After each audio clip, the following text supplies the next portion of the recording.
एकतर लग्नासाठी मुली मिळणार, बड्या मुश्किलनं लग्नासाठी स्थळ बघितलंय. जास्त काय त्या मुलींना बोलू नकोस, थोडक्याच बोल. हा चल चल पाटील चल. दीदी पाहुणे आले. या पाहुणं बसा. या बसा. घ्या पाहुणं पाणी प्या. मी आमच्या दीदीला बोलवून आणतो.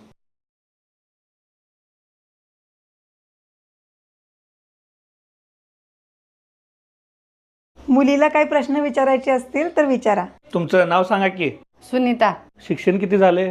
BA. स्वयंपाक येतो का? हो. तुला काय मुलीला प्रश्न विचारायचे असतील तर विचार की. विचारतो की. तुम्ही इंस्टाग्रामवर आहे का? आहे की. बरं ठीक आहे, तुम्हाला आमच्याकडून काही अपेक्षा आहेत का? जास्त बोलू नको. थांब की बोलू दे की. तुझे पप्पा मला फॉर्च्युनर घेऊन देऊ शकतात का? माझे पप्पा विमान घेऊन देऊ शकतात. तुमची लायकी आहे का विमानतळ बांधायची?